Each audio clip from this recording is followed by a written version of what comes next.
I'll answer that in a question, but go ahead. Supportive of the Pentagon's investigation into Mark Kelly, and what do you make of his response that it's just intimidation? The White House is supportive of the Department of War's investigation into Senator Mark Kelly. And I think what Senator Mark Kelly was actually trying to do was intimidate the 1.3 million active duty service members who are currently serving in our United States Armed Forces with that video that he and his Democrat colleagues put out. Senator Mark Kelly well knows the rules of the military and the respect that one must have for the chain of command, and that all lawful orders are presumed to be legal by our service members. You can't have a functioning military if there is disorder and chaos within the ranks, and that's what these Democrat members were encouraging. It's very clear, and not a single one of them, since they've been pressed by the media, and I'll give you guys credit for that, can point to a single illegal order that this administration has given down, because it does not exist. They knew what they were doing in this video, and Senator Mark Kelly and all of them should be held accountable for that. No, because Lindsay Halligan was legally appointed, and that's the administration's position. I know there was a judge who is clearly trying to shield Letitia James and James Comey from receiving accountability, and that's why they took this unprecedented action to throw away the indictments against these two individuals. But the Department of Justice will be appealing very soon, and it is our position that Lindsay Halligan is extremely qualified for this position, but more importantly, was legally appointed to it. Steve. Reaction to those indictments or not? Is President Zelensky trying to come to the United States this week? Are there a couple, you mentioned on the boxing, a couple points fired on? Yeah. So there are no plans at this moment in time. As you know, things can change very quickly around here, so we'll keep you all apprised, but there's no meeting scheduled right now. As for where we are, I spoke with Secretary Rubio at length. I spoke with the president as well. Everybody inside feels optimistic about what happened and transpired yesterday in Geneva. Secretary Rubio, Special Envoy Witkoff, the whole team really worked through the points of that 28-point peace plan that the United States authored with input from both sides, the Russians and the Ukrainians. And ultimately, the vast majority of these points have been agreed upon. The Ukrainians have worked on language with us together, and you heard that from their delegation directly yesterday. So we feel as though we're in a very good place. Of course, we have to make sure that all of these points are agreed to, and then of course we're going to have to make sure the other party in this war, the Russians, agree to them as well. But I think the president deserves a great deal of credit for the amount of energy and effort he's put into trying to bring these two sides to an end of this war. He wants to see this killing stop. As for any deadlines, he wants to see this end as soon as possible. Is the president more determined to go after Tish James and James Comey? Go ahead. Is the president more determined to go after Tish James and James Comey? Excuse me. I'm answering a question from you. your... And looked at me. I'm sorry. I turned and looked at you because you're yelling. I will That's take a right. question That's what from we your do as colleague, reporters. and then I'll take your question Thank too. you. Okay? Go ahead. What are exactly the points of this agreement that they are still working on? I don't want to detail sort of the technical talks that are happening right now, but there are just a couple, and we're confident that we'll be able to work through those. The president's been putting a lot of pressure on both leaders for this entire time. We've been talking with both sides. He's been talking to both leaders directly for 10 months now. So yes, you can expect that pressure to continue. The president wants this war to end. So Karoline, is the president more determined now, since the judge's ruling today, to go after James Comey and Tish James, and if so, why? I wouldn't say he's going after them. I think the president is more determined than ever to see accountability in this country, yes, and to correct the wrongs of the weaponization of our justice system that we saw under the previous administration and Joe Biden. Venezuela. Are we entering a new phase of Venezuela, and what does that entail? Well, as the president is so good at, I'll try to be just as good. I'm not going to broadcast any actions that may or may not be happening with respect to Venezuela. I know I've been very clear about the administration's position, as has the president and his national security team.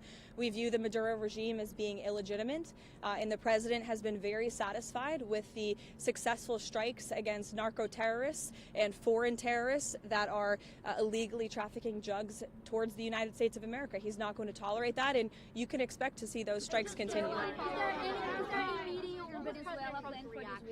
was President Trump's reaction to those indictments against Comey and James being thrown out? His reaction was We've seen this before. We've seen partisan judges take unprecedented steps to try to intervene in accountability before, but we're not going to give up. And I know that the Department of Justice intends to appeal these rulings very soon if they haven't already. I may have missed it.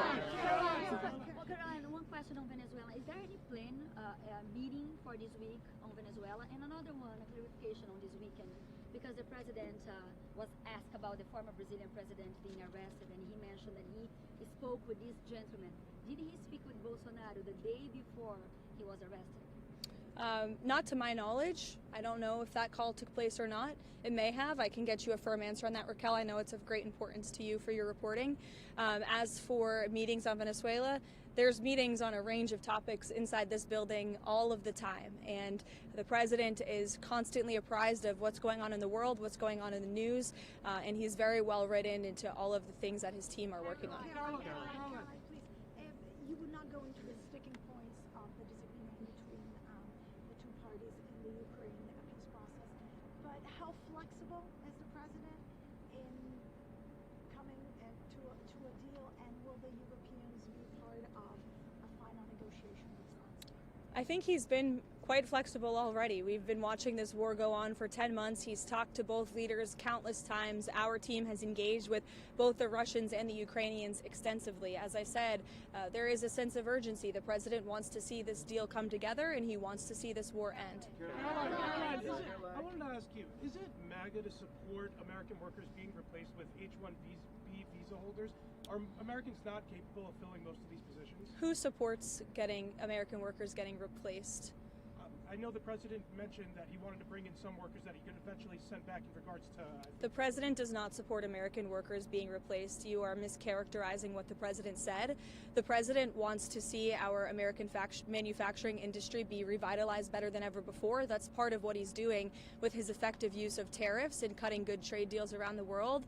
That's why he's recruited trillions and trillions of dollars in investments into our country. Those are creating good paying American jobs right here at home. As for the H-1B visa issue, the president has a very nuanced and common sense opinion on this issue. He wants to see if foreign companies are investing trillions of dollars in the United States of America and they're bringing foreign workers with them to create very niche things like batteries. He wants to see that at the beginning to get those manufacturing facilities and those factories up and running, but ultimately the president always wants to see American workers in those jobs, and he's told these foreign companies that are investing here, you better be hiring my people if you're going to be doing business in the United States. So there's been a lot of misunderstanding of the president's position.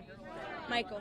Caroline, is President Trump asking for Xi Jinping's help and putting pressure on Putin to help end the war tonight? I won't get into the details of the conversation this morning other than what the president put out on Truth Social. He put out his own readout of that, and I will leave it to that. But I did speak with him about the call. It lasted about an hour, and it was a very positive call. The focus of the call was really Russia-Ukraine did come up, but the focus was mainly on the trade deal that we are working on with China and those relations and how they are moving in a positive direction. President also addressed our farmers, and we are pleased with what we've seen from the Chinese, and they feel the same way. And the president and President Xi discussed continuing to stay in correspondence following their very productive meeting in South Korea. On Ukraine, does the progress that you just laid out change the Thanksgiving Day deadline for Ukraine to come to an agreement, or does the president still want something more definitive by Thursday? And then on the Comey and James case, does the president still have confidence in Lindsay Halligan? Absolutely, he does, to your second question. As for your first question, with respect to the deadline, the president wants to see this deal come together as quickly as possible, and he trusts that his team is doing everything they can to get it over the finish line. Caroline, does the president support Israel's elimination of Hezbollah chief of staff Ali Tabtaei yesterday, and is he in favor of Israel blocking Hezbollah from growing again? I haven't spoken to the president about that strike specifically, but of course the president supports Israel's right to defend itself and to take out any terrorist threats in the region. Jake?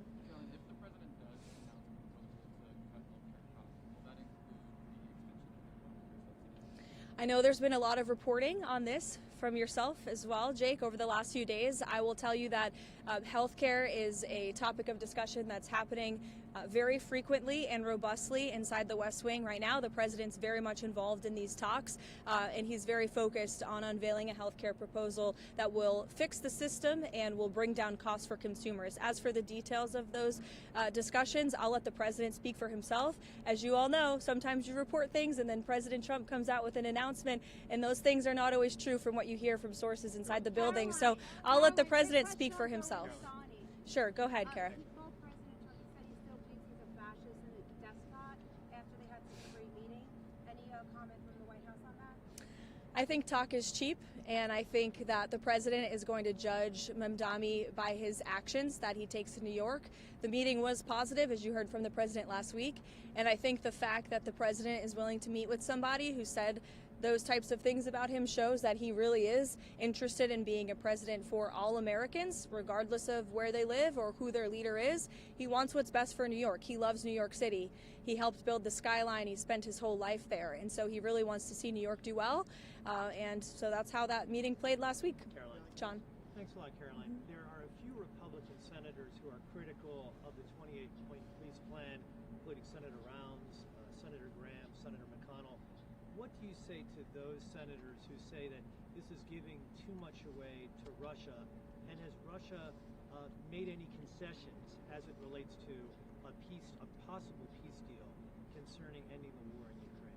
I would point any critics to the words of the Ukrainians yesterday, in which they said that they feel very positive about this plan. They've been very involved. They have had direct input on the language of this plan, and that we are in direct communication and correspondence with them.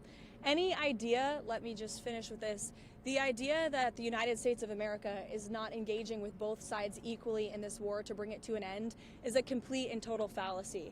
And I saw a lot of misinformation and rumors and allegations against people in this building, such as Secretary Rubio and Special Envoy Wynkoff and the President himself, that they are favoring one side over the other. That could not be further from the truth. I have watched as the President and his team have worked around the clock overnight with both sides on endless phone calls, endless meetings to try to bring this war to a close. And any suggestion otherwise is a complete misunderstanding of the facts. It's coming from people who have no idea what they're talking about, or people who are pushing their own agenda, or maybe people who don't want to see this war come to an end. I don't know. Maybe they're profiting off of it. Maybe they benefit from it in some way, but nobody in this building benefits from war. We want to see this war come to an end, and that's what the president and his team are proudly working to do.